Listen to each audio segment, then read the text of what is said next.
Hi, good morning. Good morning everyone. This is Teacher Irene Marasigan. I've been meaning to do this video matagal na para makatulong sa inyo. So, welcome to this video. So, for today's episode, I will be discussing about Google Classroom, kung paano siya gamitin. Again, we are now here in the tutorial of the Google Classroom. So, gusto kong i-share sa inyo on how to use this because I have used this before 2 years ago. And I think this will be very helpful, lalo na ngayon sa mga teachers na kagaya ko na dapat merong iba't ibang platforms on how we are going to deliver our lesson to our students without the face-to-face session. Though magkaroon na tayo ng face-to-face session, okay pa rin to. Maganda pa rin siyang gamitin. So first of all, the first thing is you have to have a Google account or a Gmail account. So when you have that already, so search for the Google Classroom. Okay. So click Google Classroom. So Google Classroom is like an app.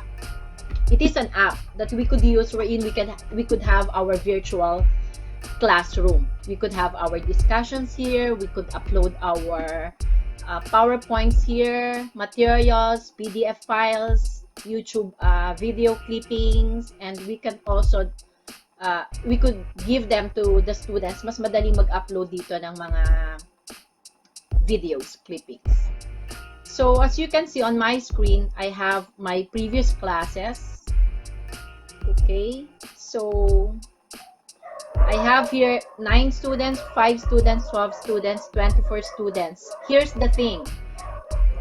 In public school, as well as siguro in private school, not 100% of our students will be having the internet connection. So Google Classroom is just an option. It should not be a requirement to all students, lalo na dun sa mga walang internet connection. But for some who do have the internet connection, you can use this for them, for easier access of instructional materials.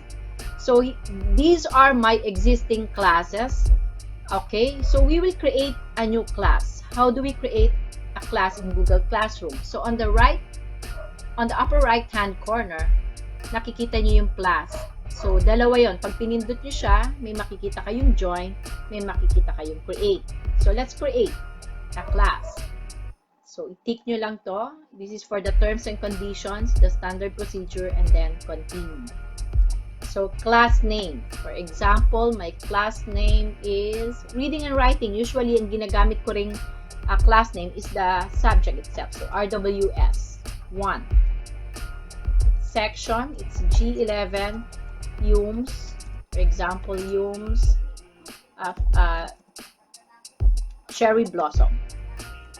Cherry Blossom, that's the section. So you create the section and then you write the subject, reading and writing. Reading and writing skills, or G11. And then the room, for example, room 6. Building 1. So you create the class. So you just click the create button. So maki-create na yung class. Let's wait. So eto yung yung klase natin. So makita nyo RWS1 G11 UMS Cherry Blossom. You can upload a photo from your computer on the right. Ito yung nakikita nyo, yung yan. Upload photo or select a team. So let's select a team. So English, we have math and science, arts, sports, and others. So let's go to the English and then eto, pinili ko yung team. Select class team. So mababago to. Okay? Then makikita nyo, itong part na to, you have here, eto yung portion wherein, eto yung sa taas may makikita kayong stream, classwork, people, and grades. So for the stream, that means you will be streaming everything that you will be streaming will be seen by your students. So, eto siya. So, yan. Okay? So, wait lang. So, eto. For example, share with your class. Hi, welcome to our virtual class in RWS for first SEM school year 2020-2021. Okay. I hope everybody is okay. Everybody is okay and now ready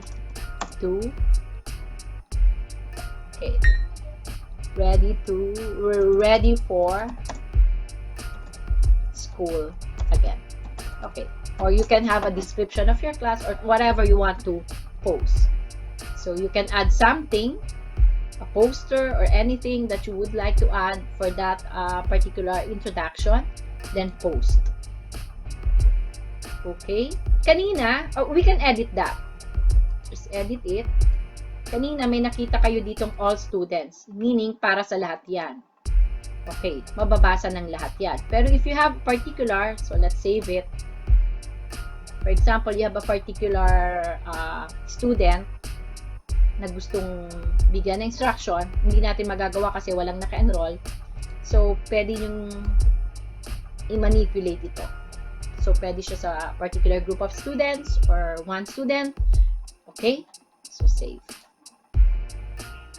Save it. Okay. And then, dito sa upcoming, wala kayong nakikita kasi wala pa tayong ina-assign na classwork. So, go to the classwork. Ano mangyayari sa classwork? So, here, you can assign the work or you can upload the materials for your students. For example, we will create an assignment or question. So, just create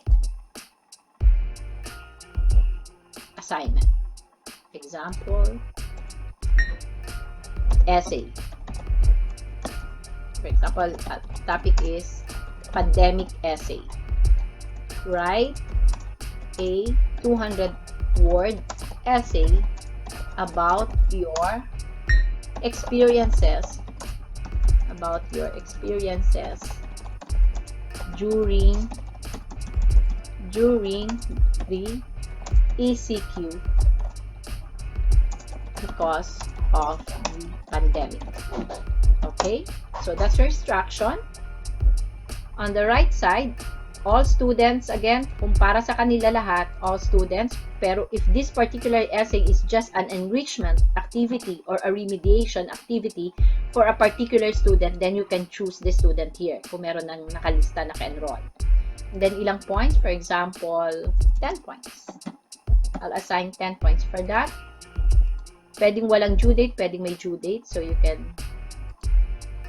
for example, due date is June 5. The time is 11:59. Okay, topic. Lagyan natin ng topic. Create a topic. For example, the topic is under basic writing skills. Okay, then you will write the rubric. Create a rubric. You can create a rubric or reuse a rubric or import from sheets. Okay, pwedeng ganon. So, for example, create a rubric. This is your criterion. Ito yung rubric natin. Criterion required. For example,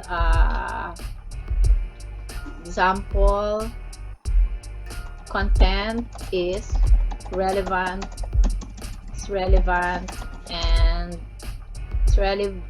Content is relevant and meaningful. Example lang natin. Okay, so that's the criterion. Okay, this is the criterion title. For example, content. Okay, it is relevant to the topic. Example lang. For example, ang points natin dito is 5 points. Okay? So, ayan. Let's add level title. Okay. So, pwede na natin sigurong lakdawan yan. So, we add the add criterion. Example, content, example, mechanics. Okay, criterion title, mechanics, spelling, mechanics. Properly, spelling, punctuation, the use of the punctuation marks, punctuation marks, and what else? Capitalization. Capitalizations are appropriate and correct. Example lang. We have that. Let's put the points. Example, 5 points also. Okay? Kunwari yun na yun. Tapos na. So, okay. Let's have ascending or descending, whatever you would like to use. So, this one. Okay. So, save. Let's put save. Ayan. So, meron na siyang rubrics. Okay? Ayan na yung rubrics niya. Okay. And then, you can add something here from your file. For example, an example of an essay para merong guide yung mga bata. So, that's it. So, you assign it. Okay. Assign. So, makikita natin, under the classwork, meron tayong basic writing skills. Under that is the pandemic essay. So, pwede rin natin siyang ilagay sa Google Classroom and sa Class Drive folder, if meron man. So, okay. And then, we go to people. Yung people is, we can invite teachers. For example, meron kayong, for example, reading and writing skills are being taught by 2 teachers. So, meron kayong collaborators. So, pwede nyo siyang i-add kung sino man yung teacher na gusto nyo. And then, yung students. Ito na siya. So, we can add the teachers, both the teachers or the students via email, by writing their email. Kaya lang masyadong mahirap yon. So, we just copy the code and give the code to your students via your GC. Pero ang instruction, dapat meron silang Gmail account.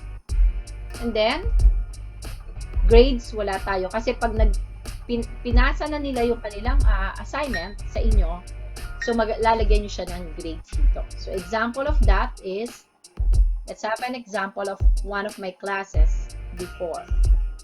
So, let's have here, the MIL. So, let's check.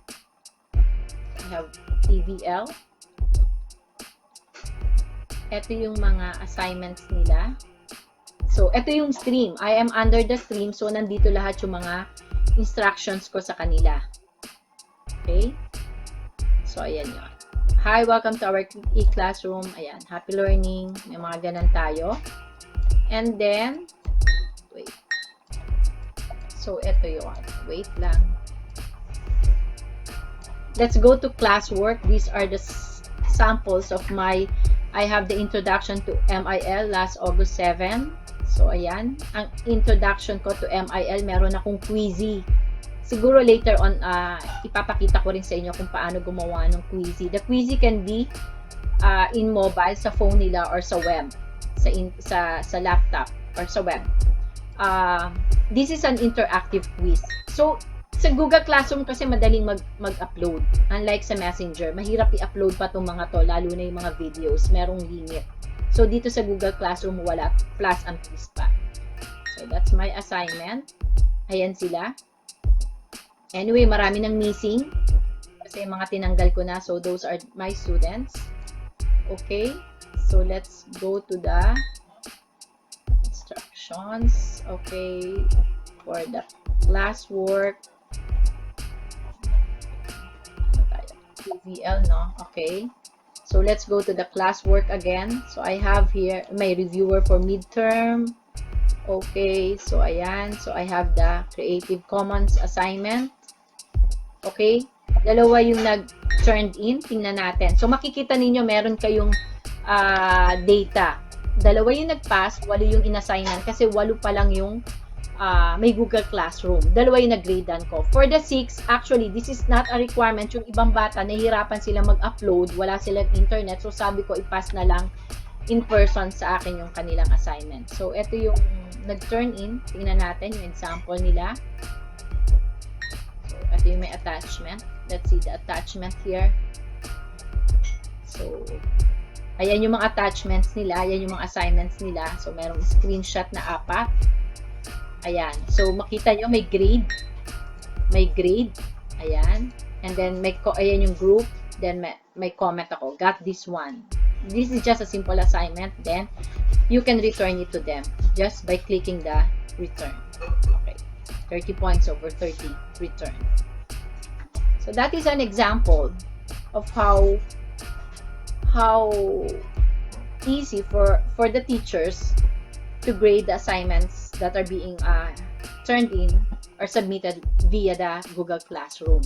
And madali rin yung communication with the students. Plus, the good thing with this is, pwede nyo gamitin yung inyong cellphone sa pag-check. Kasi pwede nyo i-download yung Google Classroom sa inyong phone. Okay? So, again, may calendar. One more thing, maganda sa kanya is, okay, Anoju, where is our assignment? Ito yung mga screen. Nakita nyo, ito yung mga communication namin ng mga bata. So, dun sa una natin ginawa, this one. So, makikita ninyo, view all, may reminder yung mga bata ng to-do nila. So, may date. Okay, let's go again to the upcoming. Ito yung streaming part. So, meron siyang upcoming. So, sa view all. Okay? For the general, ito yung makikita nyo, yung pinaka-main, yung classes nyo sa teacher. Yan. And then you have, wait. Okay. For the classwork,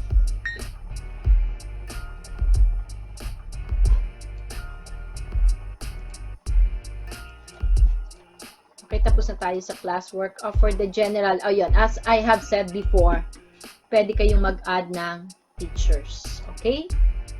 And maraming teachers. So, you can share also this Google Classroom next sem. Kung sino man, for example, hindi na kayo magtuturo ng klase, pwede nyo na i-assign sa ibang teacher. So, lahat ng laman kasama sa teacher. So, ito siya. This is the class details of yung ginawa natin ng reading and writing skills. So, ito yung class code. Ito yung stream. In the stream, pwede nyo gawin yung pala. Students can post and comment, or students can only comment, or gusto nyo, kayo lang. But, ito yung stream ang pwede natin gawing virtual discussion na classroom. Ayan. Pwedeng classroom on the stream, classwork on the stream. You can show the attachment details, condense notifications, and hide notifications. Show deleted items. Only teachers can view deleted items. So, yun lang sa teacher. Ito yung grading. Pwedeng no overall grading or pwedeng weighted by category or total points. Pwede ring show overall grade to students or not. Okay. Pwede ring mag-add ng category kung ano man yon. So, I guess that's it. Maybe that's the basic of Google Classroom. So, laruin nyo lang siya. But, one thing is for sure, kaya natin to, magagamit natin to mga teachers para sa ating new normal sa pagtuturo. Hindi lang sa new normal, kahit bumalik yung normal, we can always use the Google Classroom. I used this 2 years before sa mga estudyante ko because I believe kahit wala silang internet connection, I believe that at least yung iba, maging aware sila na merong Google Classroom. So, in case na gamitin nila to sa college nila, hindi na sila naive about it. So, that's it. Thank you so much for listening.